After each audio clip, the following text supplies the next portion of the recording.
Il y a dans la jalousie plus d'amour-propre que d'amour. La Rochefoucauld. L'apparition de l'envie ou de la jalousie signe l'un des échecs de l'estime de soi lorsqu'elle cède à la tentation des comparaisons et de la compétition. Ces deux émotions, qui témoignent du doute de soi, sont différentes, même si on utilise souvent aujourd'hui le mot jalousie pour désigner les deux.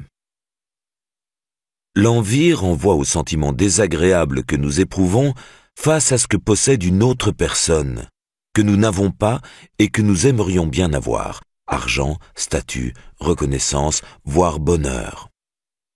On est en général envieux des personnes dont on est plus ou moins proche, ou du moins avec qui l'on peut se comparer raisonnablement. Il est rare que nous soyons taraudés par l'envie du style de vie de personnes très loin de nous socialement, comme les stars ou les milliardaires. Mais mes lecteurs et lectrices, stars ou milliardaires, peuvent eux aussi être dévorés par l'envie, par exemple envers les autres célébrités disposant d'un plus gros yacht, d'une plus belle propriété ou d'une meilleure reconnaissance médiatique. La jalousie désigne, elle, la crainte de perdre quelque chose que nous avons déjà. On peut ainsi être jaloux de ses privilèges, que l'on va défendre avec agressivité et vigilance, ou jaloux de son conjoint, dont on va surveiller attentivement les moindres mouvements et les plus petits bavardages pour dépister une éventuelle inclination pour un ou une rivale. La jalousie en amitié existe aussi, sous forme d'un désir de lien quasi exclusif. On peut enfin être à la fois envieux et jaloux, comme chez les enfants par exemple, s'ils ont l'impression que leur frère ou sœur a reçu des parents ou grands-parents un plus beau cadeau que le leur. Ils seront en même temps envieux, son cadeau est mieux, et jaloux, on l'aime davantage que moi. Ces deux émotions ont évidemment en commun un lien très net avec une estime de soi fragile. Pourquoi je ressens de l'envie ? L'apparition de l'envie nécessite deux conditions. Tout d'abord une comparaison sociale, défavorable, entre nos avantages et ceux de l'autre personne, puis un sentiment d'impuissance à obtenir ce que l'autre possède. Sans ce sentiment d'impuissance, nous ne serions pas envieux, mais simplement motivés à obtenir la même chose. D'où le lien avec l'estime de soi. On envie ce que l'on n'a pas, mais seulement si l'on pense ne pas être capable de l'obtenir par nous-mêmes. L'envie n'a pas forcément à voir avec le pouvoir ou les possessions réelles. On peut aussi être envieux du bonheur d'autrui, agacé par sa capacité à la bonne humeur, etc.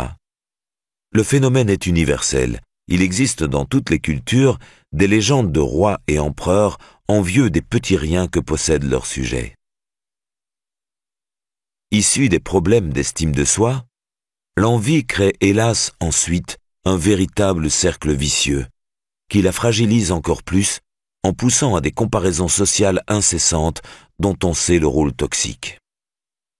Même si on ne se l'avoue pas consciemment, elle renvoie implicitement à une image d'un soi impuissant à obtenir ce qui l'attire.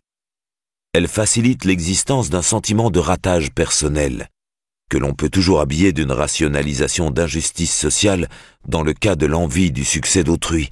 Cette société est nulle pour que cela se passe ainsi. Mais ce remède ne marche guère, et surtout n'empêche pas l'envie de revenir, en faisant qu'y rajouter de l'amertume. Lorsque l'envie devient habituelle, elle aboutit à une lecture maladive et obsédante des avantages d'autrui, encore plus destructrice pour l'estime de soi. Se libérer de l'envie. La Rochefoucauld rappelait à ses contemporains « Notre envie dure toujours plus longtemps que le bonheur de ceux que nous envions. » Cela peut-il suffire ? Souvent, de nombreux efforts seront aussi nécessaires pour s'affranchir du poison de l'envie.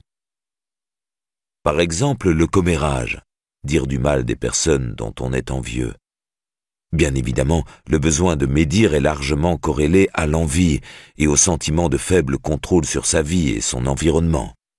Mais il est peut-être aussi utile à notre bien-être émotionnel pourvu qu'il ne s'accompagne pas d'émotions négatives trop vigoureuses. Médire, pourquoi pas ? mais sans trop s'énerver, sans trop y croire, juste pour le plaisir de parler et d'échanger. Autre tentation, pas si éloignée, médire de la société et habiller son envie d'un discours plus valorisant socialement sur l'intolérance à l'injustice. L'injustice est bien un problème.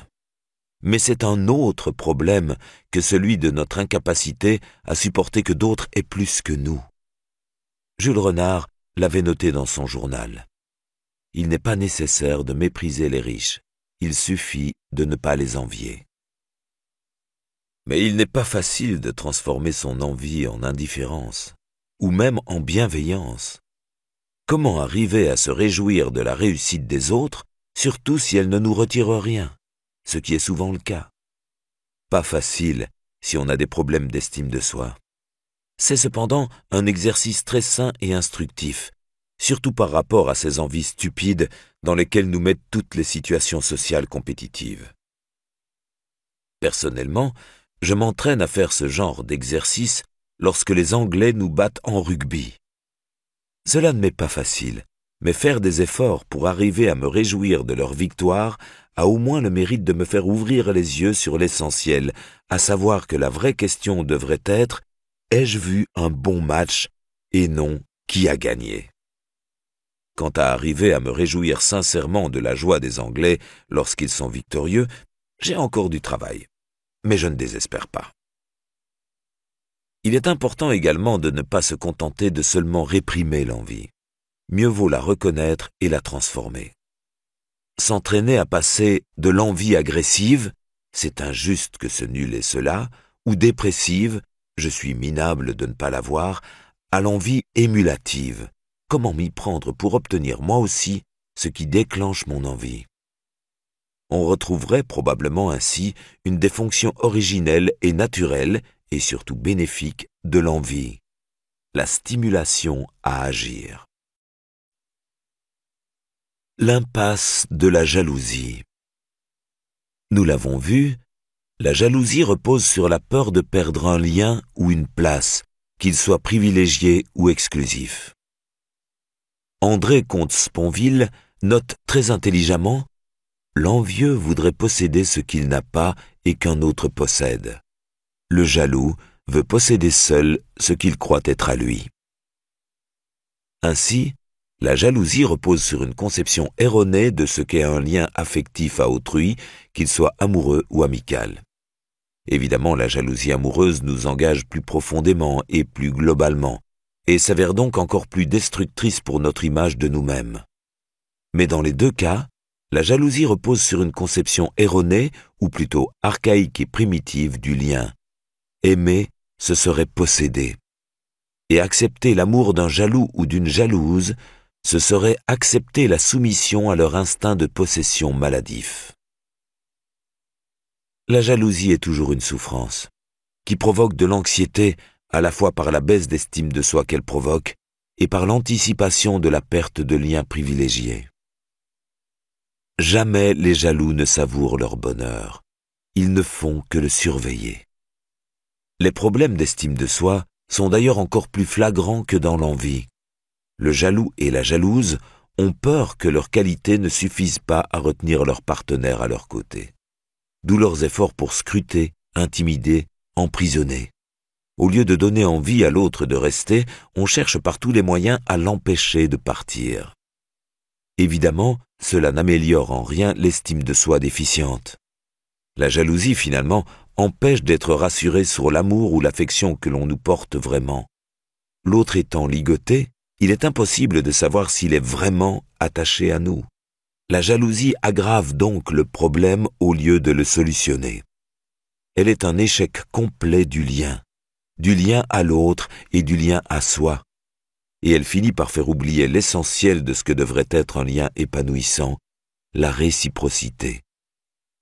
Ce que soulignait parfaitement La Rochefoucauld dans l'exergue de ce chapitre, il y a dans la jalousie plus d'amour-propre que d'amour. Travailler sur la jalousie. La psychothérapie a encore peu d'expérience de l'aide à apporter aux jaloux pathologiques. Ils ne sont pas si nombreux que cela à venir demander de l'aide. C'est plutôt leur entourage qui vient parfois chercher des conseils. Mais même pour ceux qui y arrivent, le travail est long et délicat. Il nécessite le plus souvent de travailler sur toutes les bases de la psychologie de l'attachement. La plupart du temps, les jaloux ont depuis l'enfance, et pour de multiples raisons, vrais traumatismes liés à des séparations ou abandon précoce, ou tempérament d'emblée hypersensible à l'éloignement, un style d'attachement dit insécure, redoutant de lâcher leur étayage affectif pour aller explorer le monde. Alors, une fois qu'ils ont jeté leur dévolu sur un objet d'amour, ils ne peuvent imaginer ni le lâcher, cela ils en sont sûrs, ni d'en être lâchés. Cela ils ne peuvent en être sûrs, alors ils vont surveiller et verrouiller. Repenser totalement sa manière de se lier aux autres, de se sentir en danger s'ils s'éloignent, représente en général un grand et fructueux chantier psychologique. Prendre soin de son estime de soi en représente une des premières étapes.